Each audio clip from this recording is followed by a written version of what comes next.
GM has now agreed in writing to place their electric battery manufacturing under our National Master Agreement. We've been told for months that this is impossible. We've been told the EV future must be a race to the bottom. And now we've called their bluff. So that was UAW President Shawn Fain wearing an Eat the Rich shirt and celebrating, yes, the incorporation of a battery manufacturing plant into the UAW, which is huge. This entire strike has been undergirded by big auto companies and major media outlets saying that, well, it's a transition to EVs that actually really hurting everybody, and workers could get more money if they would just, not make any electric vehicles. And like climate and labor, I guess they're at odds. And Shawn Fain and UAW workers and battery plant workers are showing you that is not the case. So what happened?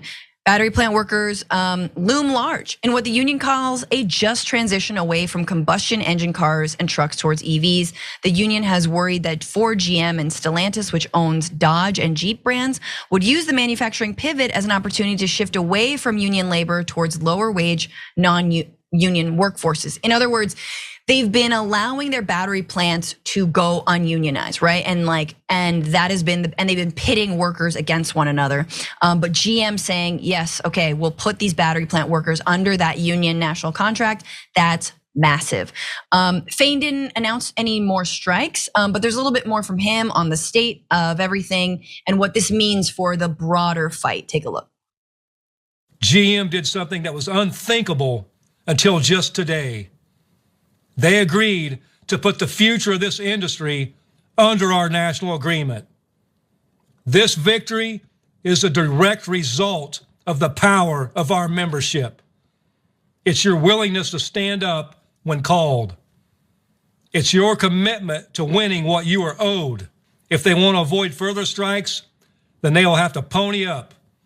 And I've heard members who want to bring down the hammer, strike all the truck plants, hit the big three where it hurts.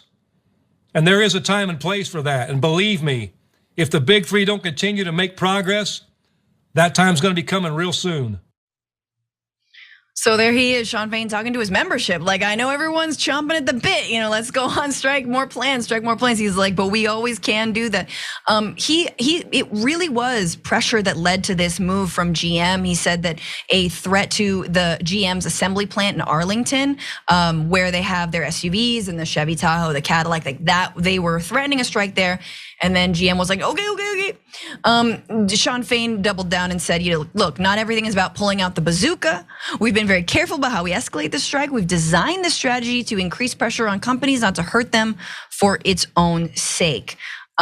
Senator, I wanted to kick it to you on this massive victory and just sort of the overall, how this is playing out. Yeah, Shawn Fain is really one of my, he's one of my spirit forces, whether he knows it or not, babe. He is doing this thing, and he's enlisting strategy. I mean, he's being very strategic, and I like how he's saying to his members, okay, now we got this. The reason why we are here and able to claim some of the victories that we have thus far is because of you. We're gonna do this strategically. He's not shying away from bumping up against the big three, but also letting his members know, now we're not just gonna run out there and just do anything. We're gonna do this in a very strategic and tactical manner. And Francesca, I like how he said we're winning what we're owed. Now let's just go and put an underline and exclamation and a bold on that one.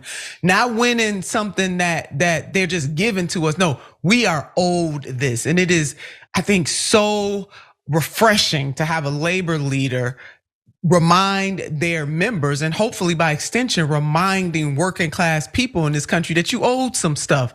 He let them know, y'all made big sacrifices in 2008. You deserve this, and so we're gonna fight for it. And then to eat the rich.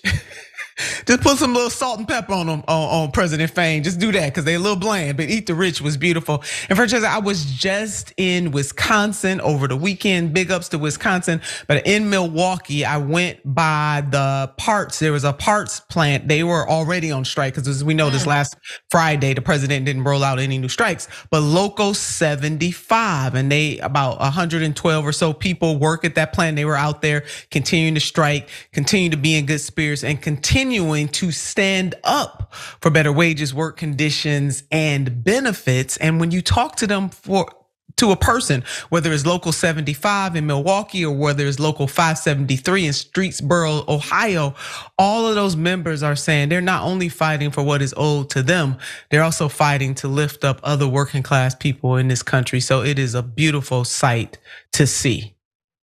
Amen. Just that kind of solidarity. It's just like nothing brings me closer to tears than, solidarity. People working together, people seeing each other's humanity, standing up for what's right. That's when I get like, oh yeah, that's sort of my go-to. But I love it. I love to see it. I love the Eat the Rich shirt. Like, come on, really? This is great. This guy.